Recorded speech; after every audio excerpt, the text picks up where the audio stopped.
Si mana, semuanya telah dilihat oleh KGB di pojok. Setelah atasan kardinal mengetahui hal ini, juga segera menyadari bahwa rencana tersebut mungkin telah bocor. Ketika Jack tiba di bandara, kemudian melihat bahwa kardinal telah dimasukkan ke dalam pesawat oleh KGB.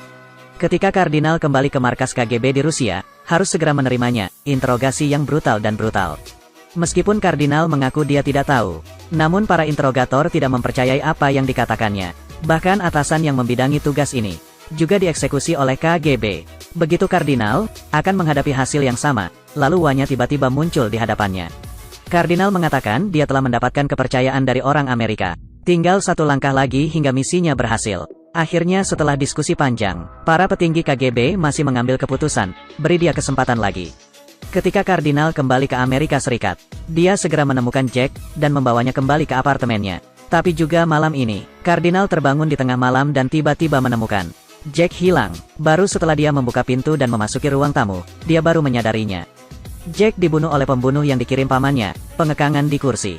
Dan kardinal sepertinya sudah memperkirakannya, dia berkoordinasi dengan si pembunuh. Amankan anggota badan Jack ke kaki meja.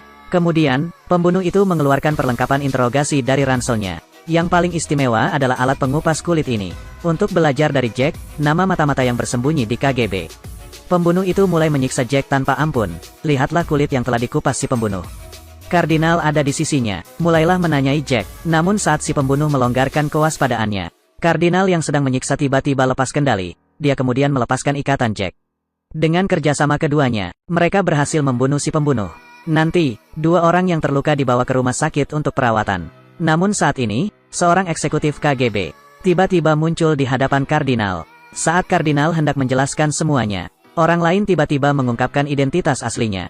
Ternyata dia, mata-mata yang dicari KGB. Berpikir bahwa cepat atau lambat aku akan ketahuan. Oleh karena itu, ia meminta kardinal proaktif melaporkan kejadian tersebut ke KGB. Biarkan diri Anda mendapatkan kepercayaan, dengan demikian mengambil tempatnya. Tunggu sampai pria itu pergi. Kardinal mengambil inisiatif untuk kembali ke apartemen, dan menyerah kepada polisi di sini. Kemudian melalui kedutaan besar Rusia, Direktur KGB dihubungi, dan ditelepon, memberitahukan nama mata-mata itu ke pihak lain. Kedua pemerintah kemudian mencapai kesepakatan. KGB akan menukar orang dalam dengan kardinal. Setelah tiba di bandara bersama kardinal, Jack tampak sangat kecewa. Dia berpikir bahwa kardinal telah berbohong padanya sepanjang waktu. Tapi ketika KGB sampai di sini, saat melepas tudung mata-mata, Jack baru tahu, orang yang dibawa ternyata adalah paman kardinal. Apa yang sedang terjadi? Mengapa masih ada penundaan? Tolong konfirmasi identitasnya secepatnya. Ya, itu orang-orang kami. Ternyata, mata-mata yang diungkapkan kardinal adalah pamannya.